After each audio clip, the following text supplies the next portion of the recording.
और वास्तविक में देखा जाए संत क्या है, संत कहते किसे हैं, संत की परिभाषा क्या है, हम किसको जाने ये संत हैं। पीले कपड़े पहन के आ गया अथवा लाल कपड़े पहन के, गेरुआ कपड़े पहन के आपके दरवाजे पे आ गया, द्वारे पे आ गया, आप समझो ये संत हैं। कैसे जानोगे ये संत हैं? संत की क्या परिभाषा है, संत के क्या लक्षण हैं? शास्त्र कहते हैं संत की परिभाषा क्या है। संत के लक्षण बताते हुए कहते हैं ग तपस्विनो कतितिक्षवः कारुणिकः शुरहृदा सर्वदेहिनां अजातशत्रवो शान्ताः साधवो साधुभूषणा। संत के लक्षण क्या है? तितिक्षवः, संत का पहला लक्षण है तितिक्षु होना। तितिक्षु का मतलब सहनशील। किसी ने अपमान किया तो कोई परवाह नहीं, किसी ने सम्मान किया तो कोई परवाह नहीं, किसी ने पुष्पों की माला पहनाई तो कोई परवाह नहीं, किसी ने गाली भी दे दिया तो कोई परवाह नहीं। तितिक्षवः। कारुणिकः, संत का दूसरा लक्षण है कारुणिकः, संत करुणावान होते हैं। करुणा का मतलब ये नहीं है यदि अपना बच्चा गिर जाए तो उसको उठा के गोद से लगा दो। करुणा का मतलब ये नहीं है यदि अपना बच्चा गिर जाए, बच्चा बेटा गिर जाए, उसको उठा के अपने सीने से लगा दो। अरे करुणा तो वो है जब पड़ोसी का बच्चा गिर जाए उसको उठा के अपने सीने से लगा लो, उसको बोलते हैं करुणा।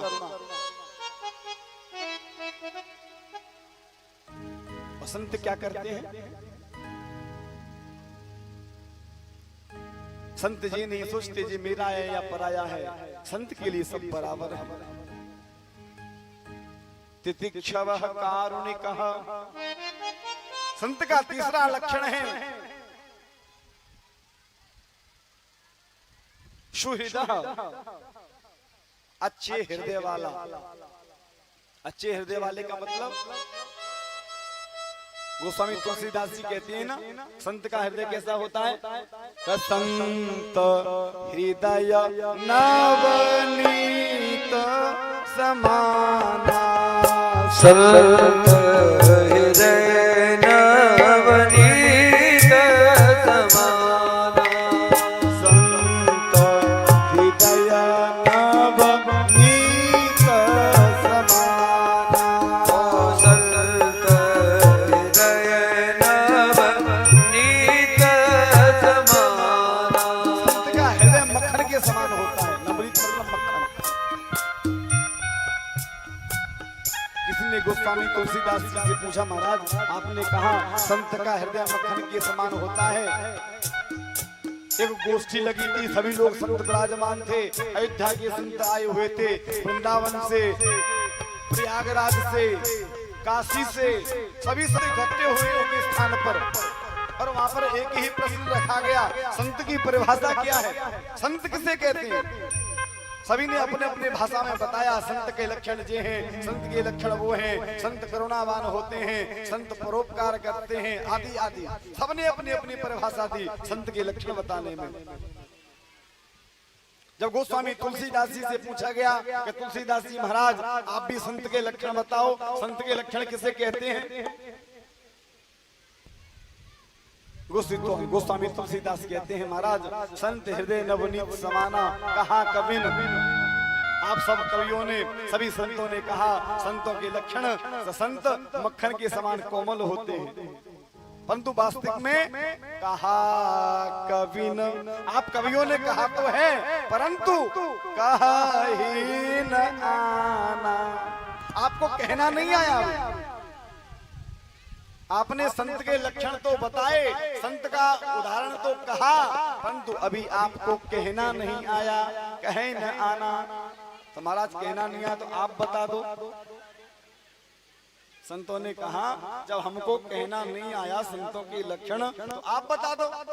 तो गोस्वामी तुलसीदास जी फिर कहते हैं कन्निज परिताप द्रवही नवनीता निज परिताप द्रवहि नवनीता निज परिताप द्रवही नवनीता निज परिताप द्रवहि नवनीता। आपने बताया ना मक्खन जैसे कोमल होते हैं, परंतु आप जब मक्खन को देखेंगे ना तो निज परिताप द्रवई नवनीता। जब मक्खन के नीचे अग्नि जलाओगे अथवा उसको ताप लगेगा जब पिघलता है। और संत पर दुख द्रवाई सो संत पुनीता पर दुख द्रवहि सो संत पुनीता। पर दुख द्रवाई हाँ पर दुख द्रवाई हाँ पर दुख द्रवाई। जो दूसरे के दुख को द्रवित हो जाए उसका नाम है संत। तितिक्षवः कारुणिकः सुहृदा सर्वदेहिना। सर्वभूत प्राणियों में परमात्मा का स्वरूप के दर्शन करें। जो भी दिखाई दे रहा है उसमें परमात्मा का स्वरूप करें। ये भगवान की है। एकनाथ जी की कथा आती है। महाराष्ट्र के एक संत हुए एकनाथ जी महाराज। मन में विचार आया मैं गंगोत्री से गंगा जल लेकर श्वेतबंधु रामेश्वरम भगवान शंकर जी को गंगा जल चढ़ाऊंगा। सैकड़ों संत साथ में हैं। गंगा जल मस्तक पे एक घड़े में स्थापित किया और गंगोत्री से यात्रा प्रारंभ की रामेश्वरम जाने के लिए। और जैसे ही रामेश्वरम पहुंचे, रामेश्वरम की सीढ़ी थोड़ा ऊंची सी है। अब तो सब एक जैसा हो गया, पहले ऊंचाई पे थे रामेश्वरम। जितने भी भगवान शंकर जी के मंदिर हैं सभी ऊंचाई पे मिलेंगे, आपको नीचे कोई नहीं मिलेगा। बहुत ऊंची चढ़ाई थी।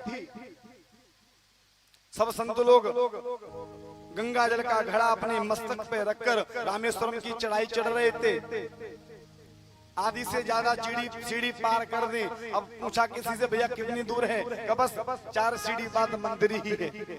और जैसे ही देखा कि सामने रामेश्वरम भगवान का मंदिर दिखाई दे रहा है, बड़े प्रसन्न हुए।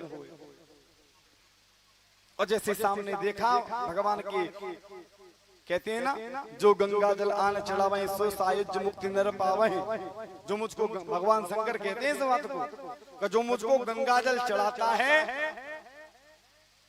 रामेश्वरम भगवान पर जो गंगा आज भी गंगा जल ही चढ़ता है, अन्य जल नहीं चढ़ाया जाता।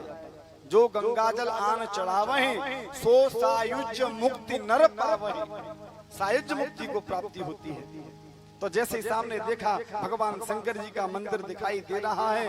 कुछ ही सीढ़ियों पे मैं भगवान को जल गंगा जल चढ़ा दूंगा। इतने में क्या हुआ, एक बेचारा गधा प्यास के मारे तड़प रहा था, छटपटा रहा था प्यास के मारे, उसके प्राण ही निकलने वाले थे। एकनाथ जी महाराज ने देखा बेचारा प्यास के मारे मर जाएगा, क्या करूं। जो गंगा जल गंगोत्री से लाके भगवान रामेश्वर पे चढ़ाना था, वो गंगा जल का घड़ा हाथ में लिया और गधे के मुंह में वहीं से बोल दिया, हे रामेश्वर भगवान इस गंगा जल को आप यहीं से स्वीकार करना। उस गधे के मुंह में संपूर्ण गंगा जल उसको पिला दिया। पर दुख द्रवाई। जो दूसरे के दुख को देखकर द्रवित हो जाए उसको संत कहते हैं। तितिक्षवः कारुणिकः सुहृदा सर्वदेहिना। उस गधे के अंदर भी भगवान रामेश्वरम के दर्शन किए और उस गधे के अंदर से भगवान स्वयं प्रकट हो गए। बोले रामेश्वर भगवान की जय हो। उस गधे के अंदर से प्रकट हो गए। जो भूत प्राणियों में परमात्मा के दर्शन करता है अजात शत्रवः, संत का कोई शत्रु नहीं होता, कोई मित्र नहीं होता। यदि उसके शत्रु और मित्र होते हैं तो वो संत नहीं हो सकता। आप कहो तो स्वर्ण पत्र पे लिख के दे सकता हूं, वो संत के लक्षण नहीं है। अजात शत्रवः, और क्या, शांता, संत हमेशा शांत रहते हैं, ज्यादा बोलते नहीं है। आपने संतों को ज्यादा बोलते हुए नहीं देखा होगा, भजन करते हुए जरूर देखा होगा। भजनानंदी तो अवश्य होते हैं, अवश्य होते हैं, बोलते नहीं है ज्यादा। शांता, और शांत होकर परमात्मा का भजन करते हैं। जो आ जाए उसमें प्रसन्न रहते हैं, जो नहीं आया, जो दे दे उसका भी भला, जो ना दे उसका भी भला, उसको संत कहते हैं। इसलिए